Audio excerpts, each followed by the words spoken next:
हिमायतनगर शहरातील श्री परमेश्वर मंदिर समोर राष्ट्रवादी काँग्रेस शरदचंद्र पवार गटाचे आमदार जितेंद्र आव्हाड यांच्या प्रतिकात्मक पुतळ्याचे भाजपाकडून करण्यात आले दहन। याबाबत सविस्तर वृत्त असे की आज गुरुवार दिनांक 30 मे रोजी दुपारी 4:30च्या दरम्यान प्राप्त होत असलेल्या माहितीनुसार भारतीय संविधानाचे शिल्पकार भारतरत्न महामानव डॉक्टर बाबासाहेब आंबेडकर हे संपूर्ण देशवासियांसाठी दैवता समान आहेत। राष्ट्रवादी काँग्रेस शरद पवार गटाचे नेते जितेंद्र आव्हाड यांनी ज्या महाड येथील चौदार तळ्याजवळ बाबासाहेबांनी शोषित वंचितांच्या समान अधिकारांसाठी सत्याग्रह केला, त्या चौदार तळ्याजवळच वंदनीय बाबासाहेबांचे छायाचित्र फाडले, ही बाब अतिशय निंदनीय व संतापजनक आहे।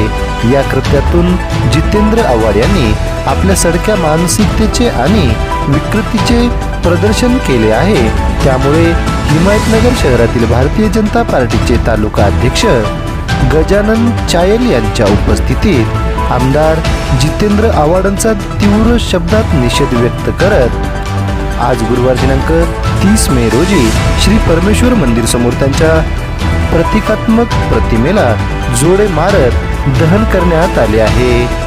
यावेळी भारतीय जनता पार्टीचे तालुका अध्यक्ष गजानन चायल, उपाध्यक्ष रुपेश नाईक, शहराध्यक्ष विपुल दंडेवाड, युवा मोर्चा तालुका अध्यक्ष लक्ष्मण डांगे, शिवसेना शिंदेगड शहराध्यक्ष गजानन हरडपकर, युवा मोर्चा शहराध्यक्ष शीतल सेवनकर, सुधाकर चिट्टेवाड, गजानन पिंपळे, परमेश्वर नागेवाड, ओमकार चर्लेवार, विशाल शिंदे, बालाजी ढोणे यासह भारतीय जनता पार्टीचे असंख्य कार्यकर्ते हे मोठ्या संख्येने उपस्थित होते।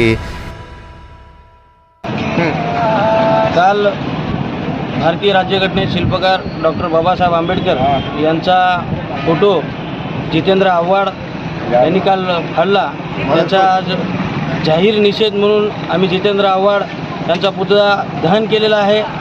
आणि याच्यानंतर कोणीही डॉक्टर बाबासाहेब आंबेडकर महामानव असलेलं कोणीही कोणाचेही बदल अपशब्द किंवा फोटो फाडणं असे जर प्रकार केले तर भारतीय जनता पार्टी हे सहन करणार नाही।